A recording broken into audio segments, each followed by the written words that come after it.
Pikiranmu sedang membangun penjara tak kasat mata di dalam kepalamu, menciptakan algojo yang tak pernah lelah, menghukummu untuk kesalahan yang tak pernah benar-benar kamu lakukan, menyakiti dirimu dengan ingatan yang telah mati, atau ketakutan akan masa depan yang belum lahir. Dan yang paling tragis, kamu bahkan lebih percaya bahwa itu adalah dirimu.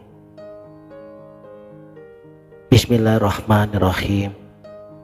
Assalamualaikum warahmatullahi wabarakatuh. Salam sang sejati. Lihatlah bagaimana pikiranmu bekerja. Ia seperti sungai yang tak pernah berhenti mengalir. Kadang tenang, tapi ia lebih sering deras dan kacau. Dan kamu duduk di tepiannya, mengira dirimu adalah arusnya. Setiap riak, setiap pusaran, setiap sampah yang hanyut, kamu anggap sebagai dirimu. Aku sedih, aku takut, dan aku gagal. Tapi coba kamu renungkan, ketika kamu berkata, pikiranku kacau, siapa sebenarnya yang sedang menyaksikan kekacauan itu? Padahal, jika kamu sadari bahwa ada yang menyadari di dalam dirimu, sebuah kehadiran sunyi yang mengamati pikiran, perasaan, bahkan sensasi tubuhmu. Tapi ia bukan pikiran, ia jauh lebih dalam. Ia adalah ruang kesadaran, tempat segala pengalaman datang dan pergi. Inilah esensimu yang sejati. Penderitaan muncul bukan karena pikiran ada, tapi karena kamu teridentifikasi penuh dengannya. Kamu melebur tanpa batas, mengira cerita yang diputar oleh pikiranmu adalah realitas mutlak. Dan kamu percaya pada si algojo yang kamu ciptakan sendiri. Inilah penjara yang pertama.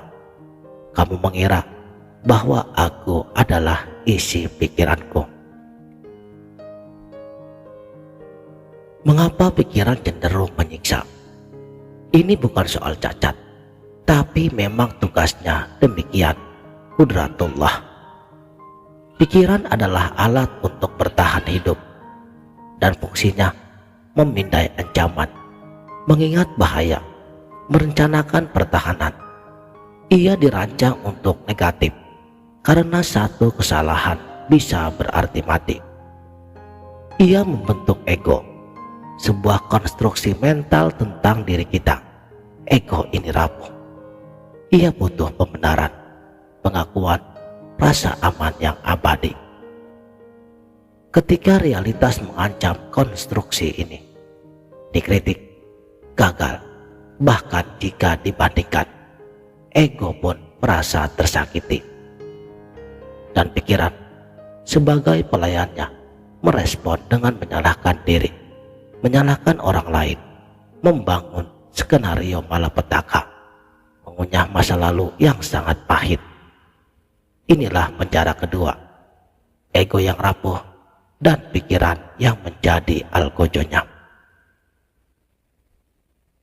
Kebebasan dimulai bukan dengan mengubah pikiran, tapi dengan mengubah hubungan kita dengannya.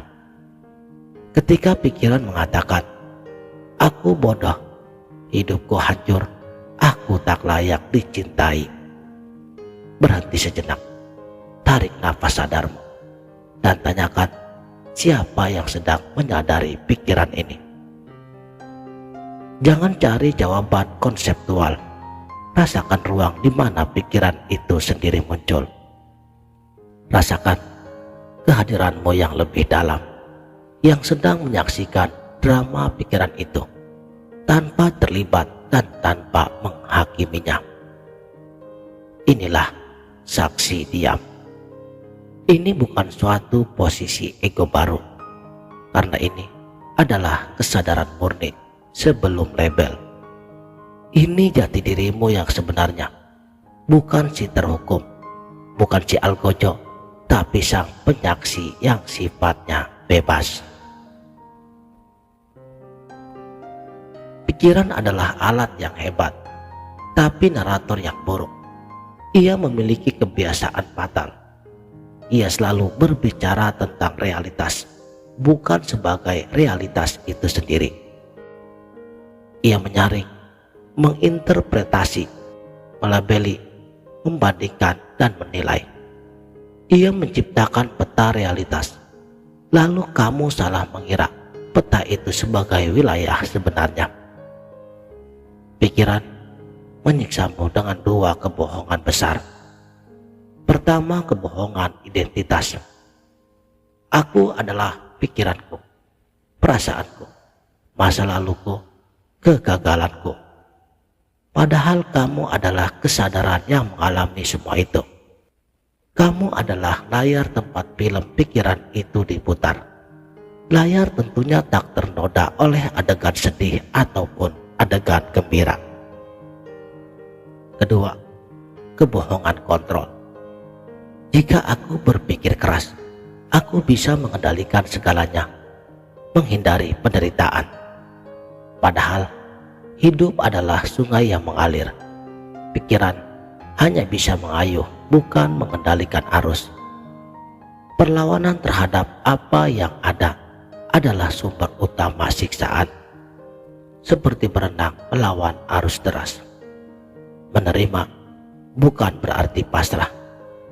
Menerima berarti melihat realitas saat ini dengan jernih, tanpa distorsi pikiran yang menghakimi. Dari penerimaan inilah tindakan bijak akan lahir, bukan dari reaksi ketakutan ego. Ketika kamu berlatih menjadi saksi, sesuatu yang ajaib terjadi. Perlahan, ruang antara dirimu sang penyaksi dan pikiranmu mulai terlihat. Di ruang kecil inilah kebebasan sejati bersemayam. Di ruang inilah kamu punya pilihan. Apakah kamu akan mengikuti pikiran yang menyiksa tersebut, ataukah membiarkannya lewat seperti awan? Ini bukan penekanan. Ini adalah pengakuan bahwa pikiran hanyalah fenomena sementara dalam kesadaran luasmu. Kamu tidak melawannya, dan kamu juga tidak mempercayainya secara buta. Kamu mengakui kehadirannya, tapi kamu telah kembali kepada peranmu sebagai saksi yang tenang. Dari sini, kamu akan menyentuh dimensi spiritual tertinggi, keabadian dalam kekinian. Sang penyaksi tidak memiliki waktu. Ia selalu sekarang, sedangkan masa lalu adalah memori pikiran sekarang, dan masa depan adalah imajinasi daripada pikiran yang sekarang juga. Hanya sang penyaksi yang benar-benar ada dalam keabadian saat ini.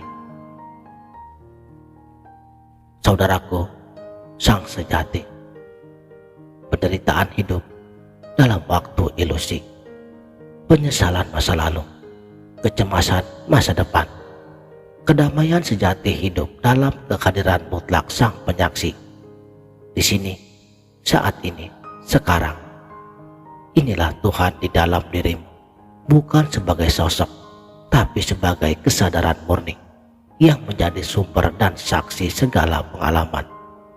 Inilah inti dari semua ajaran ketuhanan sejati, penemuan hakikat yang ilahi dalam ruang kesadaranmu sendiri. Sekarang kamu punya pilihan. Maukah kamu terus menjadi tahanan di penjara pikiranmu sendiri, diinterogasi oleh algojo yang kamu ciptakan dari bayangan ketakutan dan penilaian? Atau maukah kamu melangkah keluar menjadi sang penyaksi yang bebas, yang menyadari bahwa semua siksaan itu hanyalah drama pikiran di atas panggung kesadaranmu.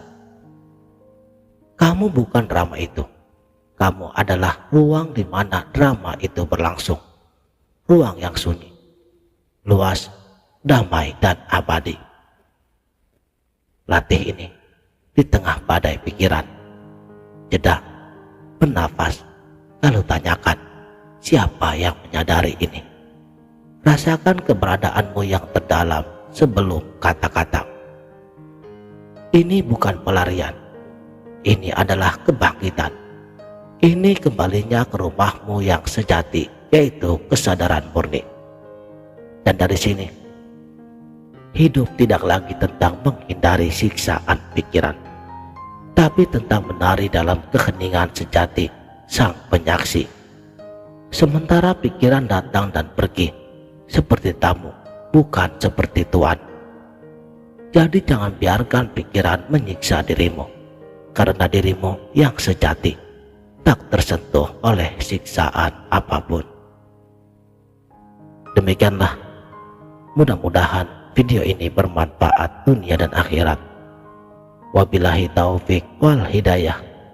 Wassalamualaikum warahmatullahi wabarakatuh.